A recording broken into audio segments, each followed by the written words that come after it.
Aujourd'hui, il y a des développements majeurs dans le détroit d'Ormuz. L'Ukraine y a récemment déployé ses derniers drones navals pour sécuriser le détroit d'Ormuz, avec des patrouilles qui commencent désormais à travers l'un des corridors maritimes les plus critiques au monde. Parallèlement, l'Ukraine étend son expérience des drones en mer Noire à un rôle de sécurité permanent, non seulement en Europe, mais aussi, plus que jamais, dans tout le Moyen-Orient. Désormais, l'Ukraine oriente son expertise en matière de drones navals vers le Golfe, dans le cadre d'une relation de défense plus large avec les États de la région. Cela intervient alors que les tensions autour du détroit d'Ormuz augmentent et que les acteurs régionaux cherchent des moyens plus flexibles de sécuriser la navigation sans recourir à des déploiements navals de grande envergure. Au lieu d'envoyer des navires de guerre, l'Ukraine transfère les mêmes petits navires de surface télécommandés qu'elle utilise en mer Noire, ainsi que les tactiques qui leur ont permis d'opérer. Dans ce contexte, ces drones sont utilisés pour surveiller en continu les routes maritimes et détecter les menaces précocement dans une région où même de courtes perturbations peuvent affecter l'approvisionnement énergétique mondial. Ormuz est un goulet d'étranglement étroit et très fréquenté, où l'Iran peut menacer la navigation par des mines, des vedettes rapides et des frappes de courte portée lancées depuis les côtes voisines.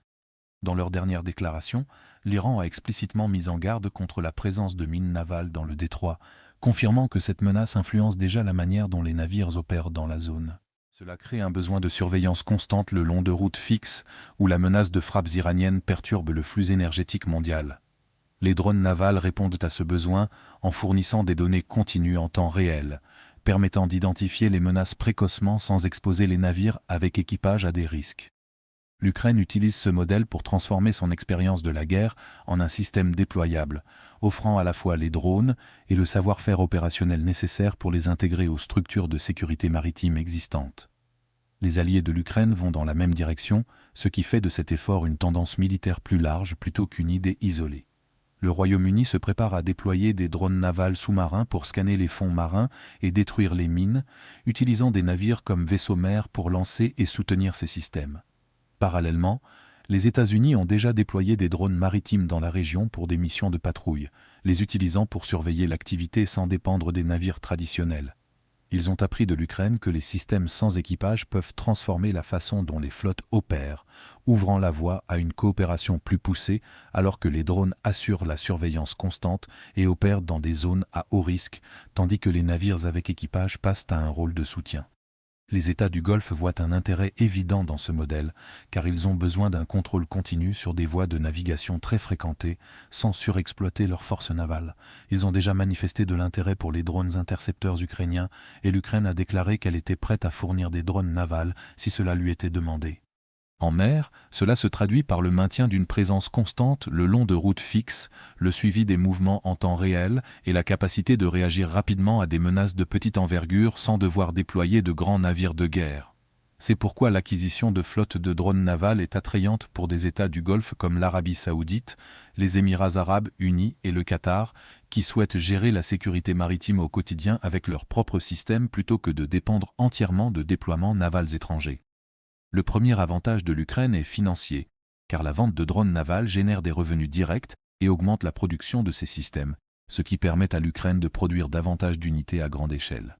Les investissements, le soutien et les mises à niveau continu assurent la pérennité de ces revenus, transformant l'innovation en temps de guerre en une source de financement stable et reproductible pour le pays. Cet investissement continu confère également à l'Ukraine un avantage géopolitique, car son intégration à la coopération de défense du Golfe lui donne une place dans la planification de la sécurité régionale. À mesure que les systèmes et l'expertise ukrainiens se diffusent, Kiev tisse des liens directs avec les États du Golfe et devient partie prenante dans la prise de décision en matière de sécurité maritime, augmentant ainsi son poids politique au-delà de l'Europe. Cette position crée également un effet stratégique, car elle permet à l'Ukraine d'influencer les résultats sécuritaires autour du détroit d'Ormuz. En soutenant les systèmes de surveillance et de patrouille maritime, l'Ukraine contribue à limiter la capacité de l'Iran à faire pression sur la navigation dans la région, ce qui affaiblit un partenaire clé de la Russie sans confrontation directe. Globalement, l'Ukraine utilise les drones navals non seulement pour répondre à un problème immédiat de sécurité maritime, mais aussi pour se construire un rôle à long terme dans la défense du Golfe. Le scénario le plus probable est une évolution progressive du simple soutien aux patrouilles vers une coopération technique plus poussée et des partenariats durables dans le domaine des systèmes sans pilote avec les États de la région. Que la guerre avec l'Iran se termine maintenant ou non, l'Ukraine renforce sa position en tissant de nouveaux liens sécuritaires en dehors de l'Europe.